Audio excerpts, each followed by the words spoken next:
child, there are two ways to sing. The world has an ears and the way working. Some people say that's just not my problem. Some people do what must be done. They see the hole in the fabric that must be sewn. They see the way blockaded and they roll back the stone. They see the day beyond the horizon and they do what must be done.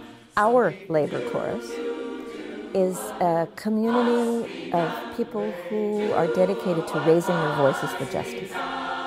It's a chance to sing my politics. It's a great way to do politics, to sing your politics on the streets, in performances.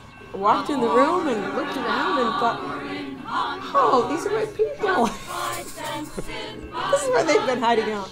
7-day weeks in Guatemala, Indonesians earn 10 cents.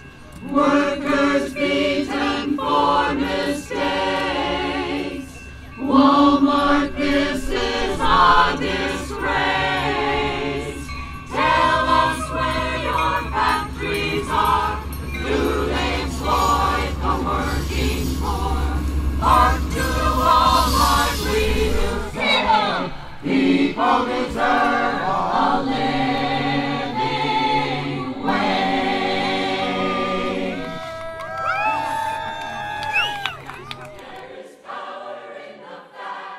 About 100 years ago, the IWW, the Industrial Workers of the World, had one of its cradles was here in the Northwest. It was definitely a hot spot of organizing, and we had some fabulous songwriters, and a lot of the songs that came out that are currently in the movement in this Little Red Songbook to fan the flames of discontent were written here in the Northwest.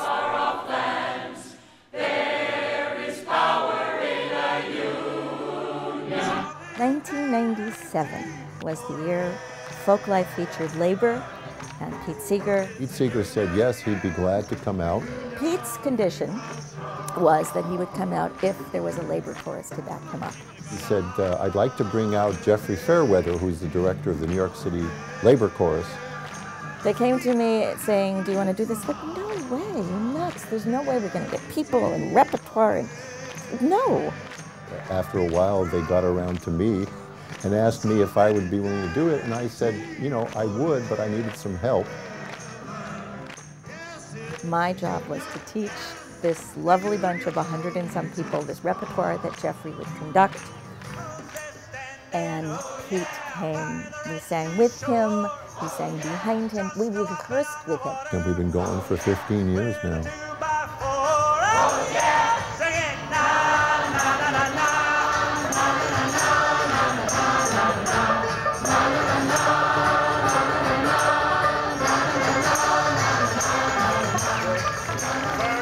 Debut performance of the Seattle Labor Chorus.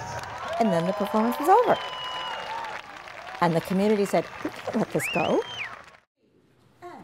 Gene Deb said, to hell with war, to hell with all who crave it. We are, without a doubt, considered progressive, and liberal is probably too conservative a word to describe our membership.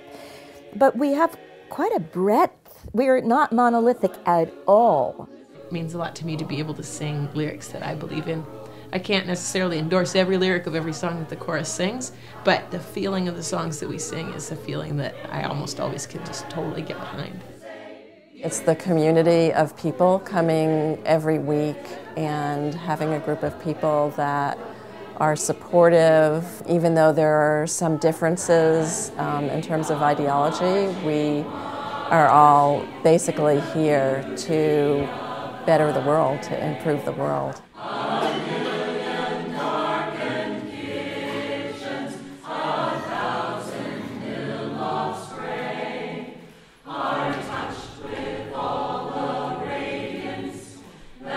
Aspen got up at our weekly rehearsal on her birthday and asked for 30 minutes of the chorus's time. 3 minutes. 3 minutes. Oh, 30 minutes.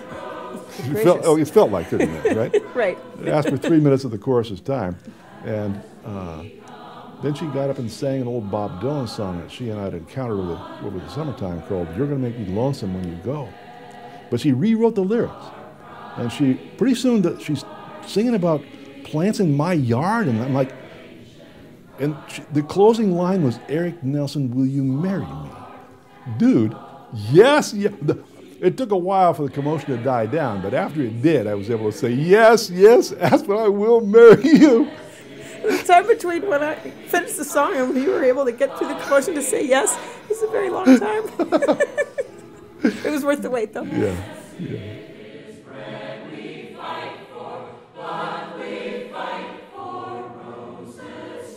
My job is to help every person who is there to find their voice.